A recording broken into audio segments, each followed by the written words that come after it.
সন্ধিয়া 7 বজাত শিক্ষামন্ত্ৰী মহোদয়ৰ কাৰ্যালয়ত আমি এক আলোচনাত মিলিত হৈছিলোঁ।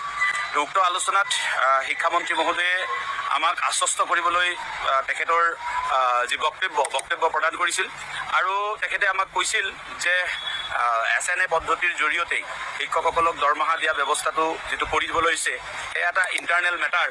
গতিকে শিক্ষকসকলে সময়মতে দৰমহা পাব, সুবিধামতে তেওঁলোকৰ যি প্ৰাপ্য সকলোখিনি পাব বুলি তেখেতে আমাক আশ্বস্ত কৰাৰ কাৰণে বক্তব্য প্ৰদান কৰিছিল। যদিও আমি আমাৰ যিটো স্থিতি সেই স্থিতি মাননীয় শিক্ষামন্ত্ৰীৰ লগতে এই সভাত উপস্থিত থকা শিক্ষা বিষয়া, বিত্ত বিভাগৰ বিষয়া, সৰ্বশিক্ষা অভিযানৰ সঞ্চালক মহোদয়ৰ সন্মুখত আমি ব্যক্ত কৰোঁ আৰু আমি এটা কথা স্পষ্টভাৱে কৰোঁ যে যিসকল শিক্ষকে ইতিমধ্যে সমগ্ৰ শিক্ষাৰ পৰা ৰিজাইন দি তেওঁলোকক ইতিমধ্যে তেওঁলোকৰ অব্যাহতি পত্ৰ গ্ৰহণ কৰাৰ পিছত তেওঁলোকক আকৌ একেটা পদ্ধতিতে কেনেকৈ দৰমহা দিব এই পদ্ধতি আমি কেতিয়াও মানি ল'ব নোৱাৰোঁ।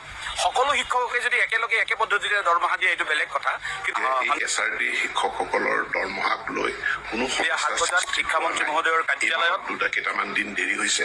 2 দিনৰ ভিতৰতে তেওঁলোকে পূৰ্বৰ দৰে তেওঁলোকৰ দৰমহা লাভ কৰিব। এই শিক্ষকসকলৰ পূৰ্বৰ যি ট্ৰেজাৰী ব্যৱস্থা আছিল, আমাৰ বৰ্তমান কিছু বিত্তীয় সংস্কাৰ সাধন হৈ থকা কাৰণে ইয়াৰ কিছু সংস্কাৰ হৈছে আৰু সেই সংস্কাৰৰ ফলস্বৰূপে এই বিলম্বখিনি ঘটিছে। ফিন আছামত তেওঁলোকৰ একাউণ্ট আছে আৰু ফিন আছামৰ জৰিয়তে তেওঁলোকে তেওঁলোকৰ পে স্লিপ, তেওঁলোকৰ NPS বা অন্যান্য কৰ্মচাৰী হিচাপে যিসমূহ সেৱা পূৰ্বতে তেওঁলোকে পাই আছিল, সেই ফিন আছামৰ জৰিয়তে তেওঁলোকৰ দৰমহা এতিয়াও প্ৰচেছ হ'ব। ফিন আছামৰ সেৱাসমূহ তেওঁলোকে পাই থাকিব আৰু নিয়মিতভাৱে তেওঁলোকৰ দৰমহা ফিন আছামৰ জৰিয়তে প্ৰচেছ হৈ ট্ৰেজাৰীৰ পৰা তেওঁলোকে পাব। আমাৰ নিয়মীয়া যিমান কৰ্মচাৰী আছে সেই কৰ্মচাৰীসকলে যিটো হেডৰ পৰা দৰমহা পায় বা এতিয়া তেওঁলোকে পাই আছিলে, সেই হেডৰ কোনো পৰিৱৰ্তন নহয়।